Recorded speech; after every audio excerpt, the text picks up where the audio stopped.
Sophie Daniels had never been good with flying, but the panic attack that seized her chest at 30,000 feet was something entirely different. Her vision blurred, her hands trembled against the armrests, and she could feel her breathing becoming shallow and rapid.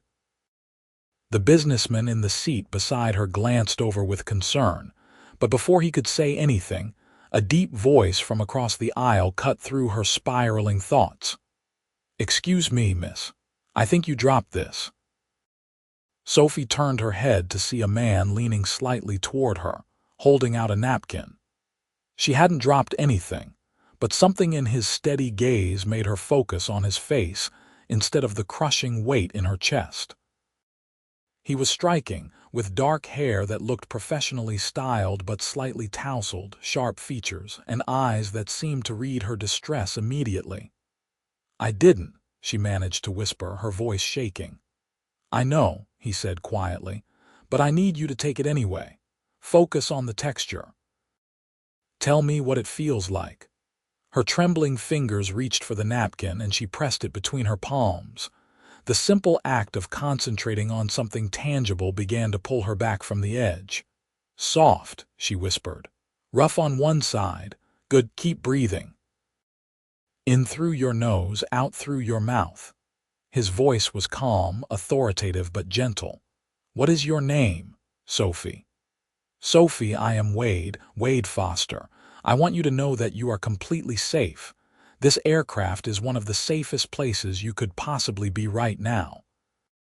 He unbuckled his seatbelt and moved across the empty middle seat to sit directly beside her. The flight attendant started to approach, but he held up a hand and she nodded, understanding. "I cannot," Sophie gasped. "I cannot breathe properly. You can. You are breathing right now. Look at me, Sophie." When her frightened eyes met his, he continued, "Count with me. 1, 2, 3, 4. Hold. 1, 2, 3, 4, 5, 6, 7. Out. 1, 2, 3, 4, 5, 6, 7, 8. She followed his pattern, her chest gradually loosening. His presence beside her was solid, grounding. He smelled like expensive cologne and something else, maybe cedar. When her breathing finally normalized, embarrassment flooded through her. "I'm so sorry," she said, her cheeks burning. "I don't usually do that. I mean, I have anxiety about flying, but I've never had a full panic attack before." "Nothing to apologize for," Wade said firmly. "It happens. You handled it well." Sophie laughed weakly. "I was about to pass out. You handled it well. Thank you, really. I don't know what I would have done if you hadn't distracted me." Wade studied her for a moment, and Sophie became acutely aware of how disheveled she must look. Her auburn hair was pulled into a messy ponytail. Her face was probably pale and blotchy from the panic, and she was wearing leggings and an oversized sweatshirt because she had prioritized comfort over style for the cross-country flight. "Where are you headed?" Wade asked, not moving back to his original seat. "Home to Portland. I was visiting my sister in New York. She just had a baby." Sophie felt herself relaxing as they fell into normal conversation. "What about you? Portland as well. I have business there." "What kind of business?" Wade hesitated almost imperceptibly. "Real estate development and investment. Rather boring stuff, honestly." Sophie smiled. "My dad was a contractor. I actually find it kind of interesting. Are you working on a project in Portland, potentially?" "I am looking at a waterfront development opportunity." He shifted slightly. "What do you do, Sophie?" "I'm a children's book illustrator. Not nearly as impressive as real estate development, but I love it." She pulled out her phone and showed him some of her recent work, drawings of whimsical animals and fantastical landscapes. Wade leaned in to look at the images, genuine interest in his expression. "These are incredible. You are very talented. Have you been published?" "A few times, yes."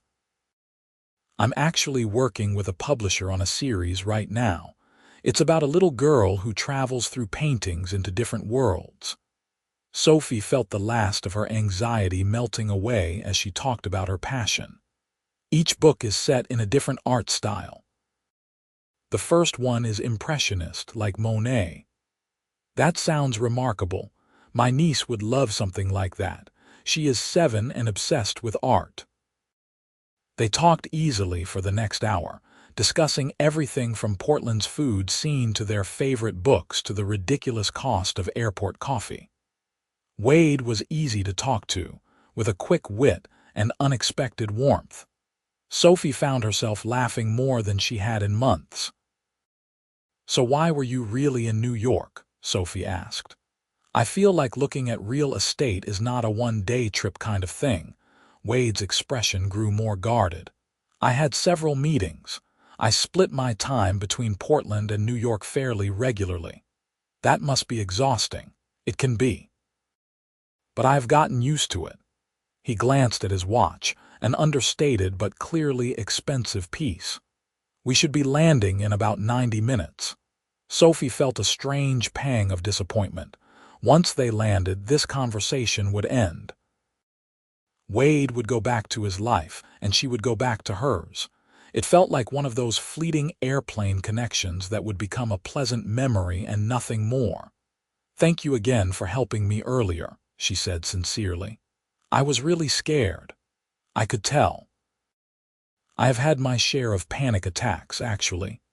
When my father died, I went through a period where they happened frequently. I learned some techniques from a therapist."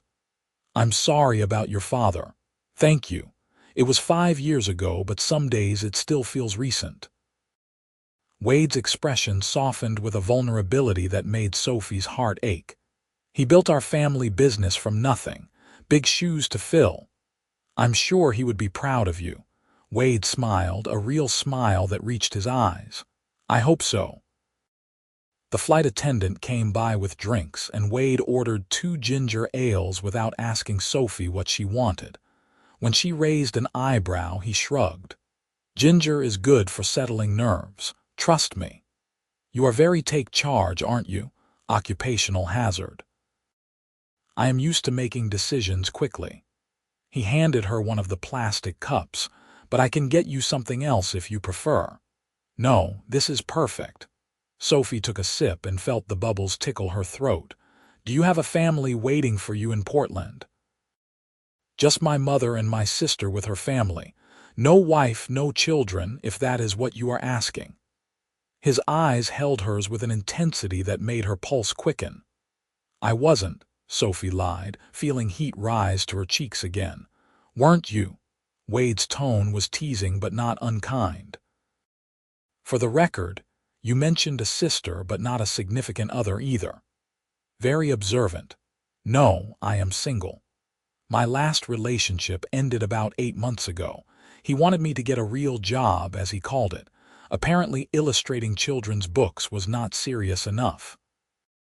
"He sounds like an idiot," Sophie laughed. "He really was, but it took me too long to see it. We all have those relationships, the ones that teach us what we do not want. What about you? What was your last relationship like?" Wade considered this. "Brief. She was more interested in what I could provide than who I actually was. It is hard to explain." "I think I understand. Some people fall in love with the idea of someone rather than the actual person." "Exactly that." Wade looked at her with something close to surprise. "You have a way of cutting right to the heart of things." They fell into a comfortable silence, and Sophie pulled out her sketchbook.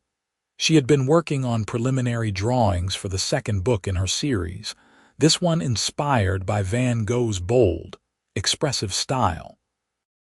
Wade watched as her pencil moved across the paper, creating swirls that would become a starry sky. "That is beautiful," he said quietly. "The way you capture movement." "Thanks. I'm trying to make each book visually distinct so kids can learn about different art movements while they read." She shaded in a section, her hand moving with practiced confidence. "This one is going to be about emotions and how they can be expressed through color and brush strokes. Heavy themes for a children's book." Kids are smarter than people give them credit for. They feel things deeply. I want them to know that it is okay to have big emotions. Sophie glanced at him. Plus, I think teaching emotional intelligence early is important. Your books are going to change lives, Wade said, and there was no trace of condescension in his voice. He meant it. I hope so. That is the dream, anyway. The plane hit a patch of turbulence, and Sophie's hand jerked across the page, leaving an unintended line. Her breathing immediately became shallow again, and she gripped the armrest. Sophie, look at me, Wade said firmly. Before she could spiral, he made a decision. I need you to do something for me, and I need you to trust me. Can you do that? She nodded, her eyes wide with fear. Don't move, he whispered, his voice low and commanding but infinitely gentle. Then he carefully guided her head to rest on his shoulder. Stay still, just like this, I have you. Sophie froze for a moment, surprised by the intimacy of the gesture, but then she felt the solid warmth of him beneath her cheek, and something in her relaxed completely. He smelled good, felt safe. The turbulence continued, but with her eyes closed and her head on Wade's shoulder, she could almost forget they were in a metal tube hurtling through the sky. Wade's hand came up to rest protectively on her upper arm, his thumb tracing small, soothing circles. That is it. Just breathe. I am right here. This is kind of crazy, Sophie murmured against his shoulder. We just met a few hours ago. Sometimes the best connections happen unexpectedly. Is this okay? I mean, I don't want to make you uncomfortable.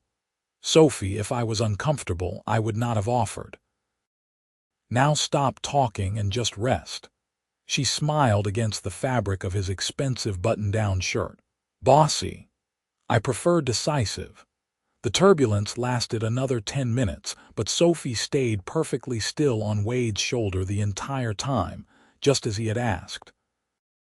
His presence was anchoring, and she found herself not wanting to move even after the rough air smoothed out. There was something about this moment that felt significant, like a scene from a movie where everything shifts. Better, Wade asked softly after a while. Much. But I might just stay here if that is okay. More than okay. His voice rumbled in his chest, and she could feel the vibration against her cheek. Stay as long as you want. You are going to spoil me. I will never be able to fly alone again without wishing you were there. Maybe I should make a habit of checking your flight schedule then. Sophie's heart did a little flip at the suggestion. Was he flirting? This gorgeous, confident man who had talked her through a panic attack and was now letting her use him as a human pillow. She lifted her head slightly to look at him and found his face much closer than she expected. Their eyes locked, and the air between them felt charged. Wade, she started, not sure what she wanted to say. Yes. I really want to see you again, after we land. Is that weird? His smile was slow and devastatingly attractive. Not weird at all. I was trying to figure out how to ask for your number without seeming presumptuous. You, presumptuous. Never. Sophie's tone was teasing, and she settled back onto his shoulder. My phone is in my bag, but I can give you my number when we land. Or I could give you my card. He reached into his jacket pocket with his free hand and pulled out a business card, handing it to her. Sophie took it and read the elegant embossed text. Wade Foster, CEO, Foster Global Properties. There was a Portland address, a New York address, and several phone numbers. Her stomach dropped slightly. CEO, she had known he was successful, but this seemed like another level entirely. Foster Global Properties, she read aloud. That sounds major. It is a family company. We develop commercial and residential properties primarily on the West Coast and in New York. Wade's voice was carefully neutral, as if he was waiting to see how she would react. You are not just in real estate. You run a real estate empire. Sophie sat up fully now, looking at him with new eyes. Oh my God. You are that Wade Foster. I saw an article about you in a business magazine at my dentist's office. They called you the 32-year-old billionaire reshaping urban landscapes, or something equally dramatic. 33 now, actually. That article was from last year. Wade watched her carefully. Does it matter? Does what matter? The money, the company, does it change things? Sophie thought about this. I don't know yet. I guess it explains the watch and the incredibly nice suit. And the way you carry yourself, like you are used to people doing what you say. I am used to running a company with 3,000 employees. I have to project confidence even when I don't always feel it. He took her hand, his thumb brushing over her knuckles. But right now, I am just a man who had a wonderful conversation with a beautiful, talented woman on a plane. The rest is just noise. Pretty significant noise. Sophie, I helped you through a panic attack because you needed help and I was there. You shared your art with me because you are passionate about your work. None of that had anything to do with Foster Global Properties. This, he gestured between them, is real. Everything else is just context. She wanted to believe him. Everything in her wanted to believe that this connection they had formed was genuine and not complicated by his wealth and status. But she had been burned before by guys who thought money or success made them entitled to whatever they wanted. I need you to know something, Sophie said carefully. I am not impressed by money. My ex made decent money and he was still a terrible person. What I like about you, is that you saw me panicking and you helped. You talked to me like a real person. You listened when I talked about my work. That is what matters to me. Wade's expression softened. That is exactly what I needed to hear. And for the record, you fascinate me. Your creativity, your honesty, the way you see the world. I have sat through countless meetings with people trying to impress me or get something from me. This conversation has been the most genuine interaction I have had in months. You need better friends, Sophie said, but she was smiling. Probably true. The pilot's voice came over the intercom announcing their initial descent into Portland. Sophie felt a mixture of relief at almost being on the ground and disappointment that their time together was ending. She had never believed in love at first sight or instant connections, but something about Wade felt different, felt important. We are really doing this, right? Sophie asked as the plane began its descent. We are going to see each other again, absolutely. Are you free for dinner tomorrow night? I am now. Wade laughed, the sound rich and warm. Good. I will pick you up at 7. Text me your address. Or you could just tell me where to meet you. I do have a car. Sophie, I am going to pick you up at 7 because I want to do this properly. Let me take you out. Let me show you that I am interested in you for all the right reasons. Something in his earnestness made Sophie's defenses crumble. Okay, 7 works. As they descended, Sophie rested her head back on Wade's shoulder, and he wrapped his arm more securely around her. Neither of them spoke, both seeming to understand that words would break whatever spell they were under. The plane touched down smoothly, and they remained in their cocoon for a moment longer before the seatbelt sign turned off, and people began gathering their belongings. Wade stood first and retrieved Sophie's bag from the overhead compartment along with his own leather briefcase and carry-on. They walked together through the airport, neither in a rush to part ways. At baggage claim, Wade stayed with her until her suitcase appeared on the carousel, then insisted on pulling it off for her. This feels like goodbye, but I don't want it to be, Sophie admitted. It is just goodbye for now. Tomorrow at 7, remember? Wade took his phone out and handed it to her. Put your number in. Sophie entered her contact information and handed it back. Before she could say anything else, Wade leaned down and pressed a soft kiss to her cheek. The gesture was old-fashioned and sweet, and it made her entire body tingle. Get home safely, Sophie Daniels. I will see you tomorrow. You too, Wade Foster. She watched him walk away, his confident stride and expensive luggage making him stand out even in the crowded airport. A black car was waiting for him at the curb, a driver stepping out to take his bags. Of course, he had a driver. She had just made plans to have dinner with a billionaire. The thought was surreal. Sophie took a rideshare home to her small apartment in the Hawthorne district. It was cozy, filled with art supplies and bookshelves overflowing with illustrated children's books and fantasy novels. She dropped her suitcase by the door and immediately called her sister. "Sophie, you landed safely. How was the flight back?" Emma's voice was warm but tired, the sound of a newborn fussing in the background. "Emma, something crazy happened." Sophie flopped onto her couch. "I met someone on the plane. Like met someone, or just had a nice chat. I had a panic attack and he talked me through it. Then we talked for hours. Then when we hit turbulence, he told me not to move and let me rest my head on his shoulder for the rest of the flight home. And Emma, he is incredible. Smart, kind, funny, gorgeous. This sounds like a romance novel. What is the catch? He is Wade Foster." Like the Wade Foster, the billionaire real estate guy. There was a long pause. "Are you serious right now?" "Completely serious. I didn't know who he was until he gave me his business card. We are having dinner tomorrow night." "Sophie, this is insane. What are you going to wear?" "Where is he taking you?"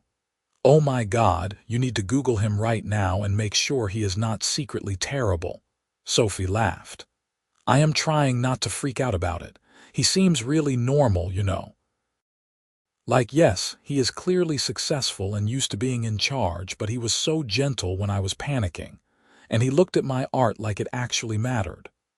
I am happy for you, but please be careful. Guys with that much money and power can be complicated." "I know. Trust me, I know." But there was something about him, Em, like we were supposed to meet. They talked for another 20 minutes before the baby demanded Emma's full attention. After hanging up, Sophie did what her sister suggested and searched for Wade Foster online. There were hundreds of results. Articles about his business acumen, profiles in financial magazines, photos of him at charity galas and industry events. In every picture, he looked polished and professional, often with a serious expression that suggested he took his work very seriously. But there were also articles about his philanthropy. Foster Global Properties apparently donated millions to affordable housing initiatives and urban revitalization projects in low-income neighborhoods. He served on the boards of several children's charities and had established a foundation in his father's name that provided scholarships to first-generation college students interested in architecture and engineering.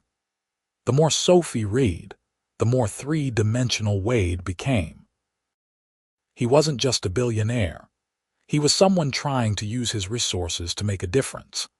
That aligned with the man she had met on the plane, the one who had helped her without expecting anything in return. She fell asleep that night thinking about his steady voice telling her to breathe, the feeling of his shoulder beneath her cheek, the way his eyes had lit up when she showed him her artwork. The next day passed in a blur of nervous energy. Sophie worked on her illustrations for a few hours, but found herself distracted, constantly checking the clock. She tried on 7 different outfits before settling on a deep green dress that complemented her auburn hair and made her feel confident without trying too hard. She kept her makeup natural and her hair down in soft waves. At exactly 7, her intercom buzzed.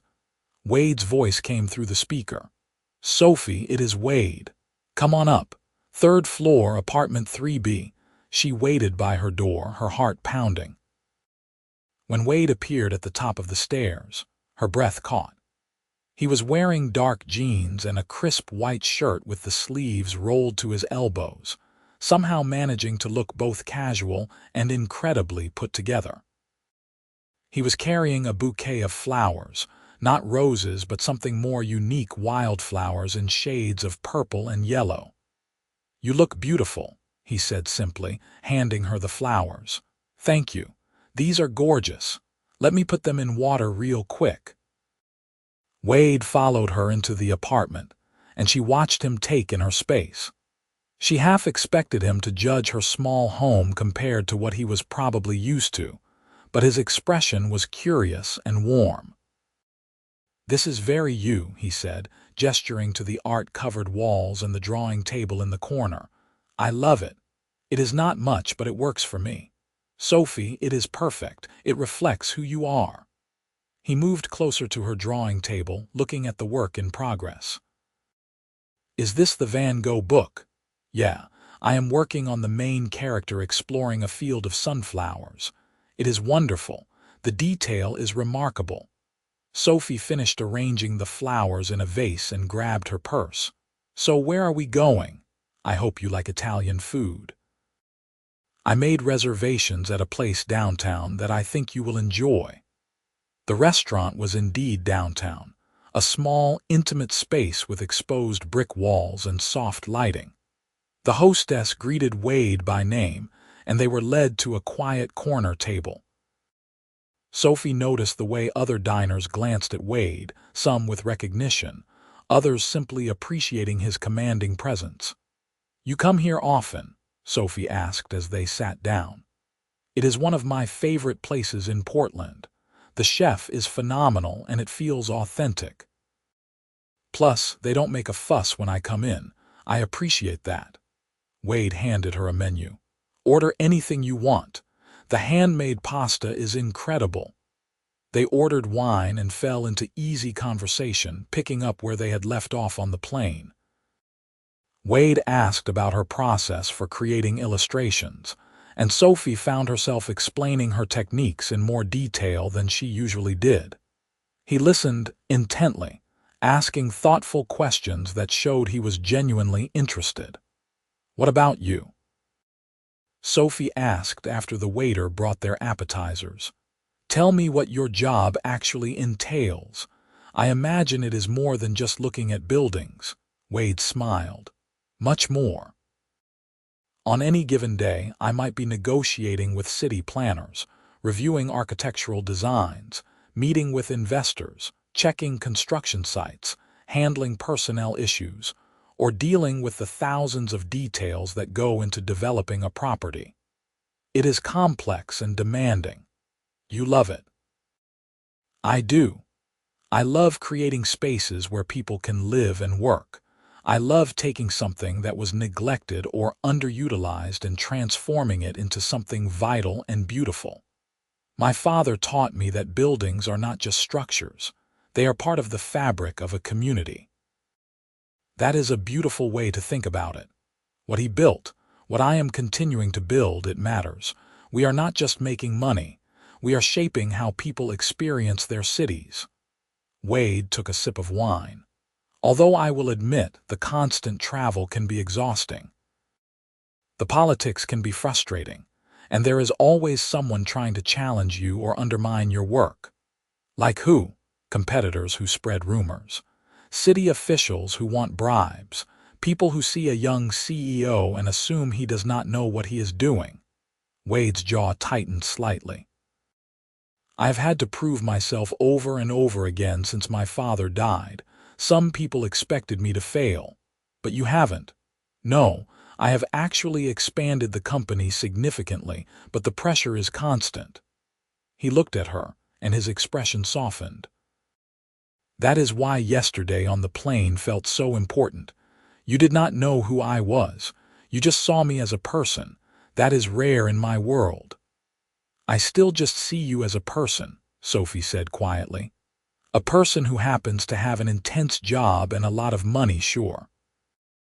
But mostly, I see someone who was kind to me when I needed it." Wade reached across the table and took her hand. "That means more than you know." Their entrees arrived, and the conversation shifted to lighter topics. They discovered they both loved hiking and had both spent time exploring the Columbia River Gorge. They debated the best coffee shops in Portland and laughed about the city's obsession with food carts. Wade told her about his niece, 7-year-old Lily, who was apparently as stubborn as she was creative. "She sounds like a handful," Sophie said. "She is. But she is also the best. My sister, Natalie, is a single mom, so I try to help out when I can. Take Lily on adventures, show up for her school events when I am in town. She deserves to have a strong male presence in her life." "That is really sweet. You are a good uncle." "I try to be. Family is important to me. After my dad died, I realized how short life can be.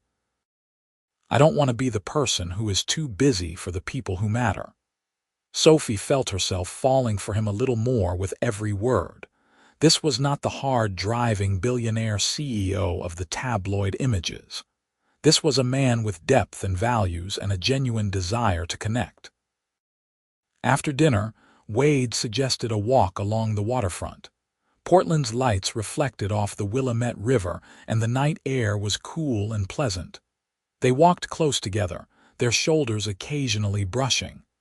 "I have a confession," Wade said as they strolled. "I almost didn't take that flight yesterday. I was going to have my assistant change it to a later departure, but something made me keep the original booking. Fate, maybe. I am not usually one to believe in things like that. I am a planner. I like control and predictability." He stopped walking and turned to face her. "But then I saw you struggling, and I knew I was supposed to be on that plane. I was supposed to meet you." Sophie's heart was racing. "I have never felt this way before. Like I have known you longer than a day. Is that crazy?" "If it is, then we are both crazy." Wade lifted his hand and gently tucked a strand of hair behind her ear. "Sophie, I need you to understand something. My life is complicated. There are demands on my time and attention that I cannot always control. People will be interested in you if we keep seeing each other. The press, social climbers, people with agendas. That sounds terrifying. It can be. But I think you are strong enough to handle it. More importantly, I think whatever this is between us is worth navigating that complicated world." His thumb brushed along her jawline. "I want to keep seeing you. I want to explore this, but only if you want that too." "I do want that," Sophie whispered. "I am scared, but I want it." Wade smiled, and then he leaned in slowly, giving her time to pull away if she wanted. She didn't want to. When his lips met hers, it felt like everything clicked into place. The kiss was gentle at first, tentative, but it quickly deepened into something more passionate. Sophie's hands came up to his chest, feeling the solid muscle beneath his shirt, and Wade's arms wrapped around her, pulling her closer. When they finally broke apart, both breathing hard, Wade rested his forehead against hers. "That was even better than I imagined. You imagined kissing me. From the moment you laughed at my terrible joke about airline food. Yes, I imagined it."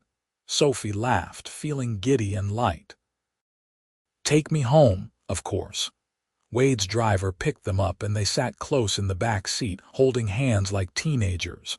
When they arrived at Sophie's apartment, Wade walked her to her door. "Can I see you again soon?" he asked. "I have meetings tomorrow, but I am free the day after." "Yes." "Definitely yes." He kissed her again, slower this time, savoring it. "Good night, Sophie." "Good night, Wade." Over the next 3 weeks, they fell into a pattern. Wade would take her to dinner at interesting restaurants, or they would cook together at her apartment. He showed her buildings he was developing, explaining his vision with enthusiasm that made his eyes light up. She brought him to Powell's City of Books and watched him buy an armful of children's books for his niece. They hiked to waterfalls and talked about everything and nothing. Sophie met Wade's family at a Sunday dinner at his mother's house. Patricia Foster was elegant and warm, immediately putting Sophie at ease. Natalie, Wade's younger sister, was funny and down to earth, and little Lily was indeed as precocious as Wade had described. "Uncle Wade says you draw pictures for books," Lily said during dinner, her eyes wide with interest. Can you draw me a picture? Lily, don't be rude, Natalie chided. It is not rude at all, Sophie said, pulling out the small sketchbook she always carried. What should I draw? A dragon princess. Sophie quickly sketched a young girl with a crown riding on the back of a friendly-looking dragon. Lily watched in fascination, and when Sophie handed her the finished drawing, the little girl squealed with delight. This is the best thing ever. Can I keep it? It is all yours. Wade, you have to marry her, Lily announced seriously. She is perfect. The adults laughed, but Sophie caught Wade's eyes across the table, and the heat in his gaze made her pulse quicken. Later, as they did dishes together in Patricia's kitchen, Wade wrapped his arms around Sophie from behind. My family loves you, he murmured against her ear.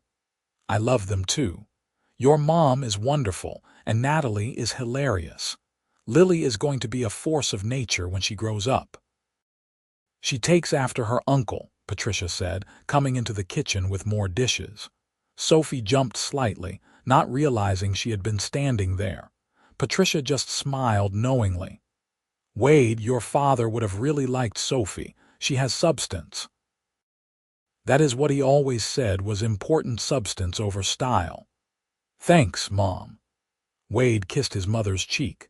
That night, Wade took Sophie back to his place for the first time. She had expected something ostentatious, but his penthouse apartment was surprisingly tasteful. It had floor-to-ceiling windows with views of the city, but the furniture was comfortable rather than showy. There were family photos on the shelves and books everywhere. I like this, Sophie said, walking around. It feels like a home, not a showroom. I spend enough time in sterile hotel rooms and conference spaces. When I am home, I want it to feel warm. Wade poured them both glasses of wine. Make yourself comfortable. They ended up on his couch, Sophie curled against Wade's side. They had been taking things slowly physically, both seeming to understand that what they had was building into something significant and deserved to develop naturally. But the tension between them was becoming harder to ignore. Sophie, Wade said, his voice rough. I need to tell you something. She sat up, concerned by his tone. What is it? I am falling in love with you. Actually, I think I already have fallen in love with you, and that terrifies me because we have only known each other for a few weeks and that seems impossible. But it is true. Sophie felt tears prick her eyes. Wade, I am falling in love with you too. I tried to convince myself it was too fast, too intense, but I cannot deny what I feel. He cupped her face in his hands. I want you in my life, permanently. I know it is early and I am not asking you to marry me right now, but I need you to know that this is serious for me. You are serious for me. This is serious for me too. Sophie kissed him, and the kiss turned heated quickly. When Wade's hands moved to her waist, she didn't pull away. They made love for the first time that night, and it was everything Sophie had hoped it would be: passionate, tender, and deeply connected. The following morning, Sophie woke up in Wade's bed, sunlight streaming through the huge windows. Wade was already awake, propped up on one elbow, watching her with a soft expression. Good morning, beautiful. How long have you been awake? A while. I like watching you sleep. That sounds creepy, doesn't it? Sophie laughed. A little bit, but also sweet. Wade's phone buzzed on the nightstand, and he glanced at it with a frown. I need to take this. I am sorry. It is my head of operations in New York. Sophie listened to one side of the conversation, Wade's tone shifting to the authoritative CEO mode she had only glimpsed before. There was a problem with a development in Brooklyn, something about permits and inspections that were not going according to plan. I need to fly out there today, Wade said after hanging up. There is a situation that requires my immediate attention. Today. As in right now. As soon as I can get a flight. I am sorry, Sophie. This is part of the job. Things come up. How long will you be gone? I am not sure. At least a few days, maybe longer depending on how complicated this gets. Wade pulled her close. Come with me. To New York. Wade, I have work. I have deadlines. Can you bring your work with you? You can draw anywhere, right? Stay at my apartment there. Explore the city during the day while I am in meetings. We can have our evenings together. Sophie hesitated. It felt like a big step, but the alternative was not seeing Wade for days or potentially weeks. Okay, yes, let me pack a bag. 2 hours later, they were on a plane to New York, this time sitting together in first class. Sophie couldn't help but remember their first flight, how terrified she had been, how Wade had calmed her. She rested her head on his shoulder without being asked, and he wrapped his arm around her just like before. This feels familiar, Sophie murmured. Good familiar, I hope. The best familiar. New York was a whirlwind. Wade's apartment there was in Tribeca, even more luxurious than his Portland place. During the days, Sophie explored museums and parks, sketching inspiration for her books. In the evenings, Wade would come home exhausted but always made time for her. They would order takeout and talk about their days, and Sophie found herself cherishing these simple moments as much as their more extravagant dates. On the third night, Wade took her to a charity gala that his company was sponsoring. Sophie wore a borrowed dress from one of Natalie's designer friends, a stunning navy blue gown that made her feel like a princess. Wade was in a tuxedo, and when Sophie saw him, her mouth went dry. You clean up nicely, she managed. You are breathtaking, Wade said seriously. Sophie, tonight is going to be intense. There will be press, and people are going to ask questions about who you are. I will run interference as much as I can, but I wanted to warn you. I can handle it. The gala was held at a historic building in Manhattan, and it was exactly as glamorous as Sophie had imagined. There were hundreds of people in formal wear, champagne flowing, and an orchestra playing. Wade kept Sophie close, introducing her to various business associates and donors. Some people were genuinely warm, others were clearly sizing her up. So how did you and Wade meet? One woman asked, her tone implying that Sophie must be a gold digger or social climber. On a plane, actually. I had a panic attack and he helped me through it. Sophie smiled sweetly. He was very kind. How charming. The woman clearly didn't know what to make of that. Later, Wade pulled Sophie onto the dance floor. She had mentioned once that she loved to dance, and he had apparently remembered. They moved together easily, and Sophie felt like they were in their own bubble despite being surrounded by hundreds of people. You are handling this remarkably well, Wade said. I know these events can be overwhelming. I have you. That makes everything manageable. I don't deserve you. Wade Foster, stop that.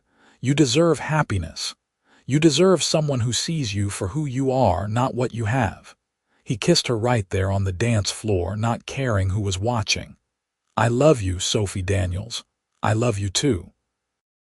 The next day, Wade finished his business in New York, and they flew back to Portland together. This time, there was no panic attack, no turbulence. Just the two of them, comfortable and happy in each other's presence. The months that followed were full of joy and challenges. Sophie met Wade's business partners and navigated the occasional hostile interview or gossipy article about their relationship. Wade made time in his impossible schedule to support Sophie's career, showing up at her book launch and bragging about her to anyone who would listen. They figured out how to balance Wade's demanding work with Sophie's need for creative space. They fought occasionally, usually about Wade working too much or Sophie not telling him when something was bothering her.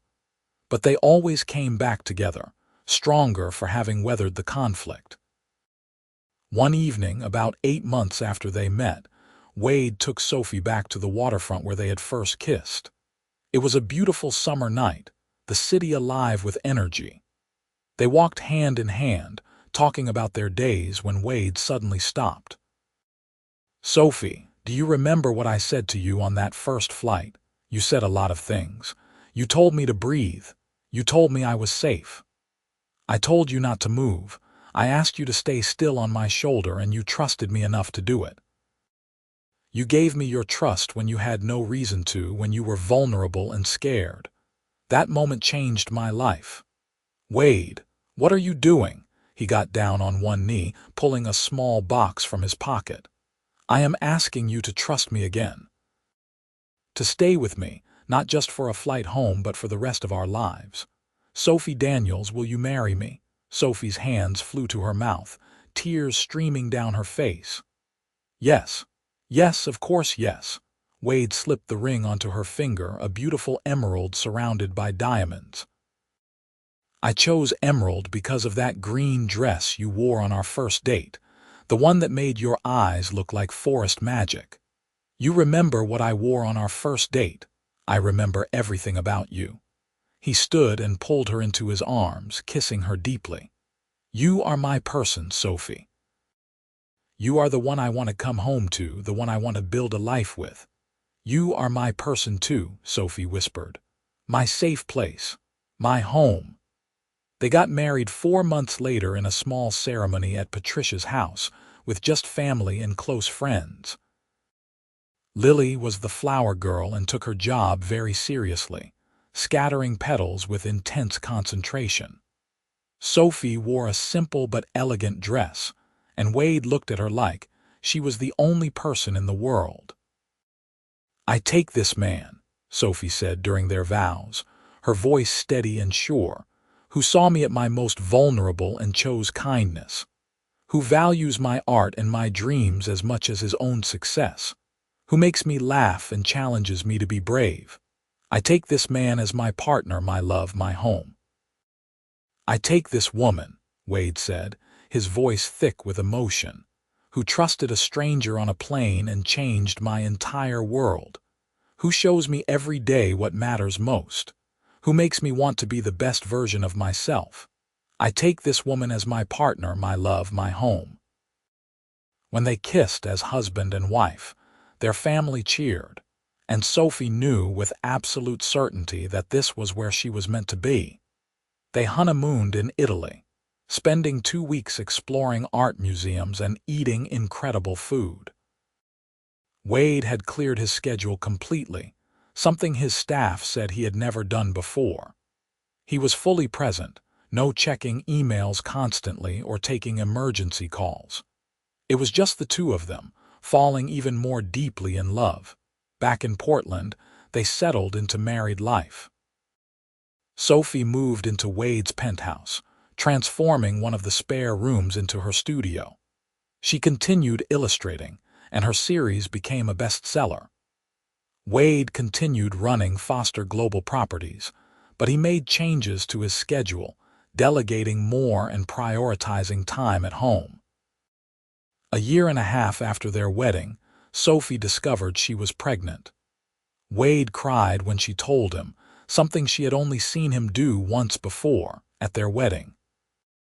They prepared for parenthood together, Wade reading every book he could find and Sophie designing a nursery filled with the whimsical characters from her books.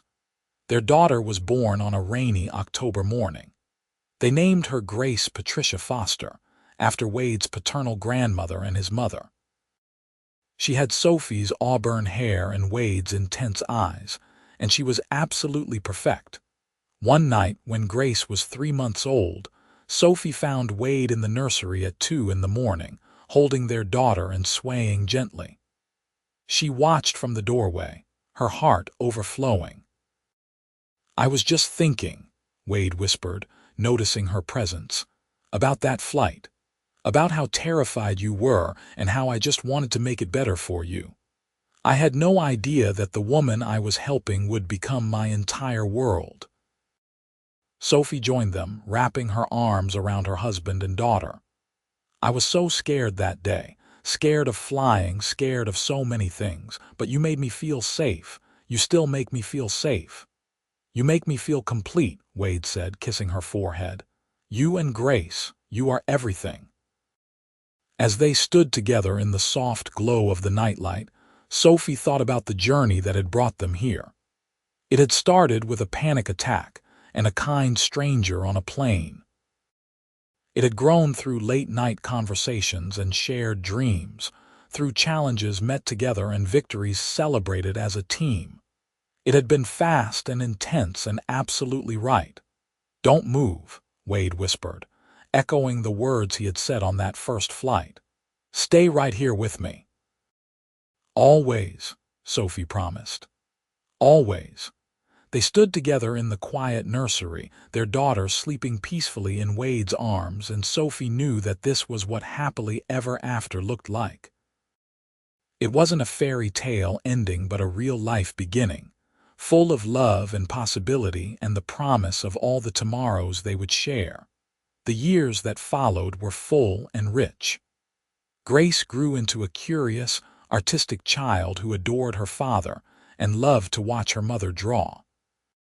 Wade and Sophie had 2 more children, a son named Thomas and another daughter named Emma.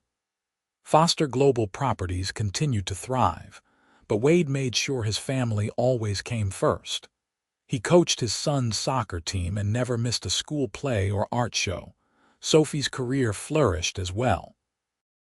Her book series won awards and was translated into dozens of languages. She started a nonprofit that provided art supplies and instruction to underprivileged children, and Wade used his business connections to help her expand the program nationwide. On their 10th anniversary, Wade took Sophie back to New York for the weekend, just the 2 of them. They went to the same Italian restaurant where they had their first date, walked the same streets they had explored together when they were falling in love. "Do you ever think about how different our lives would be if we had taken different flights that day?" Sophie asked as they strolled through Central Park. "Never," Wade said firmly, "because I don't believe we would have taken different flights. I think we were meant to meet exactly when and how we did. I think you were meant to need help and I was meant to be there to give it. Everything that came after was inevitable. You believe in fate now. I believe in us. I believe that some connections are so powerful that they transcend logic or planning. You are my person, Sophie. You always were, even before I met you. I was just waiting to find you." Sophie kissed him, tasting champagne and chocolate from dessert and the decade of love they had built together. "I was waiting to find you too. I just didn't know it until you told me not to move and let me rest on your shoulder. Best flight of my life. Mine too." They went back to their hotel that night and made love like newlyweds, the passion between them as strong as ever. In the morning, Wade surprised Sophie with a private tour of an art museum before it opened to the public, knowing how much she hated crowded galleries. They held hands and looked at impressionist paintings, and Sophie felt the same flutter in her chest that she had felt on that first flight. When they returned to Portland, their children rushed to greet them, all talking over each other about what they had done with Grandma Patricia while their parents were away. Wade scooped up all 3 kids, somehow managing to hug them all at once, and Sophie watched her family with a heart so full she thought it might burst. That night, after the children were asleep, Wade and Sophie sat on their balcony overlooking the city. It was a clear night, stars visible despite the light pollution. "I have been thinking about something," Wade said, his arm around Sophie's shoulders. "I want to start a foundation in your name, the Sophie Foster Foundation for Art Education. We could fund programs, provide grants to teachers, create opportunities for kids who have talent but not resources." "Wade, that is too much." "No, it is perfect. You have given me so much, Sophie. Let me give something back, not just to you but to the world in your name. Let your legacy be about empowering young artists the way your books already do." Sophie felt tears on her cheeks. Even after all these years, Wade still found ways to surprise her, to show her how deeply he understood her values and dreams. "Okay. Yes, let us do it." "I love you," Wade said, pulling her closer. "I love you more every single day, which I didn't think was possible, but you keep proving me wrong. I love you too. You are the best thing that ever happened to me." They sat in comfortable silence, watching the city lights twinkle. Sophie thought about the girl she had been on that plane, so scared and overwhelmed. She thought about the man who had seen her distress and had chosen compassion. She thought about how one moment of kindness had blossomed into a lifetime of love. "Wade, yes, my love. Thank you for being on that flight. Thank you for seeing me. Thank you for not moving to a different seat when I started panicking." Wade turned to look at her, his eyes full of emotion. "Sophie, thank you for trusting me. Thank you for staying still on my shoulder even though you barely knew me. Thank you for taking a chance on us. Best decision I ever made. Mine too." 20 years after that fateful flight, Wade and Sophie Foster stood in the grand opening of the Sophie Foster Center for the Arts, a state-of-the-art facility that provided free art education to children throughout Portland. Their own children, now young adults, were there along with Patricia, Natalie, and Lily, who had become a successful architect working for Foster Global Properties. Grace, their eldest, gave a speech about how her mother's passion for art had shaped her own life. Thomas talked about his father's commitment to creating spaces that served communities. Emma, their youngest and most like Sophie in temperament, read from one of her mother's books and showed illustrations she had helped create for a special anniversary edition. As Wade and Sophie cut the ribbon together, cameras flashing and people applauding, they shared a look that held decades of love and understanding. This was their legacy, built together. A business that created spaces for people to thrive. Books that inspired children to create. A foundation that ensured talented kids got opportunities. A family filled with love and purpose. Later that evening at the celebration dinner, Lily stood to give a toast. She was 32 now, the same age Wade had been when he met Sophie, with a husband and children of her own. "Uncle Wade and Aunt Sophie, when I was 7 years old, you showed up to Sunday dinner together for the first time. I remember telling Uncle Wade he had to marry you because you had drawn me a picture of a dragon princess. I was a wise child." Everyone laughed. "But seriously, you two have shown our entire family what real love looks like. It is not just romance, though you certainly have that. It is partnership. It is choosing each other every day. It is building something bigger than yourselves. Uncle Wade, you taught me that success means nothing if you don't have someone to share it with. Aunt Sophie, you taught me that creativity and compassion can change the world. Together, you have taught all of us what it means to live a life of purpose and love. So here is to 30 more years of your incredible journey. We love you both." Wade and Sophie stood, embracing their niece and then each other. The room erupted in applause and cheers. As Sophie looked around at all the faces of people they loved, people whose lives they had touched, she felt overwhelmed with gratitude. "What are you thinking about?" Wade murmured in her ear. "That panic attack on the plane. How terrified I was. How it led to all of this." Wade pulled back to look at her, his thumb brushing away a tear that had escaped down her cheek. "Sometimes our scariest moments lead us exactly where we need to be. I would go through that panic attack 1,000 times if it meant finding you. You will never have to go through anything alone again. I will always be right there, telling you to breathe, giving you my shoulder to rest on." They kissed, not caring that they were the center of attention. After all these years, they still got lost in each other, still felt that same electric connection that had sparked on a plane 3 decades ago. As the party continued around them, Wade leaned in close and whispered the words that had started everything. "Don't move. Just stay right here with me." Sophie smiled, her hand finding his. "Where else would I possibly want to be?" And she meant it. Through all the years, all the challenges and triumphs, all the changes and constants, the one thing that had never wavered was her certainty that Wade Foster was exactly where she belonged. He had been a stranger who showed her kindness when she needed it most, and he had become her husband, her partner, her home. Sometimes Sophie would fly alone for work events or to visit Emma in New York. On those flights, she would close her eyes and remember that first journey, the fear that had gripped her, the calm voice that had talked her through it. She would remember the feeling of resting her head on Wade's shoulder, the way he had told her not to move, the safety she had felt even at 30,000 feet. And every time Wade met her at the airport, no matter how short the trip had been, he would pull her close and whisper, "Welcome home."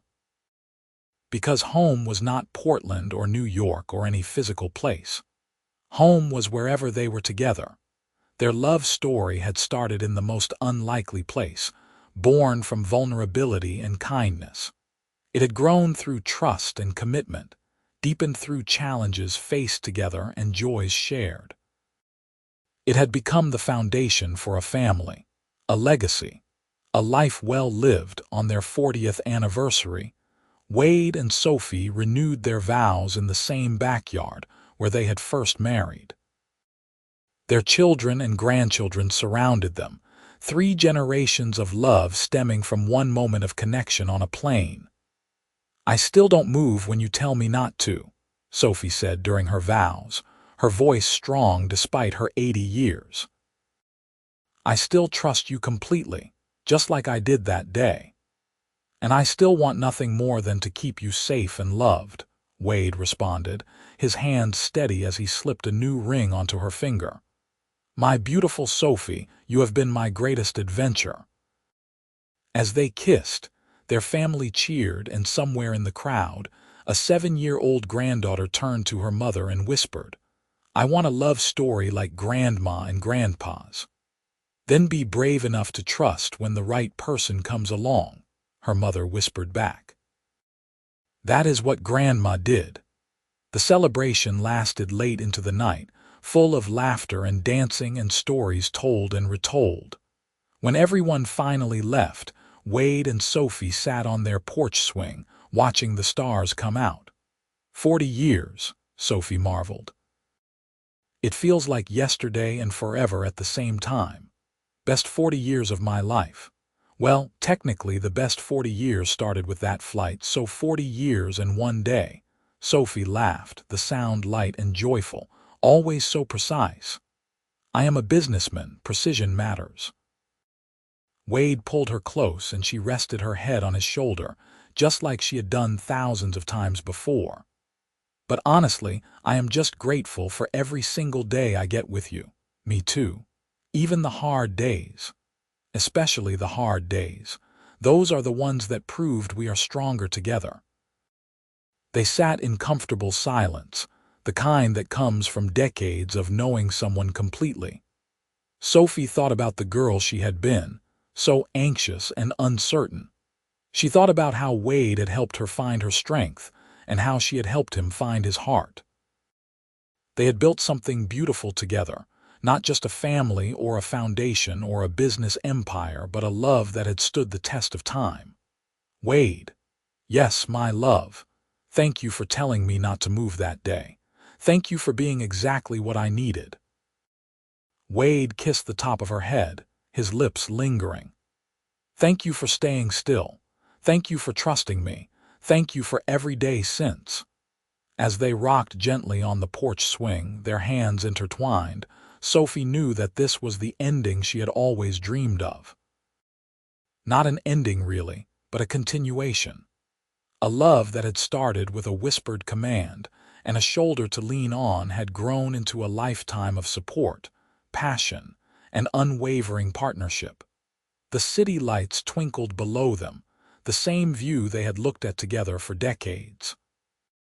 But Sophie was not looking at the lights. She was looking at Wade, her husband, her love, her home.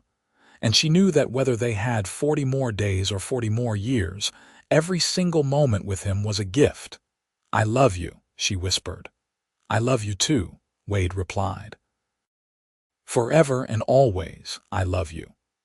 And on that perfect night, surrounded by the evidence of a life well lived and a love well earned, Sophie Daniels Foster knew that she was exactly where she was meant to be. In the arms of the man who had once told her not to move, and who had been by her side through every movement of their incredible journey together. The end of their story was not an ending at all. It was a testament to the power of kindness, the strength of trust, and the magic that can happen when two souls connect in the most unexpected of places. It was proof that sometimes the best thing you can do is stay still, trust the moment, and let love find you exactly when and where you need it most.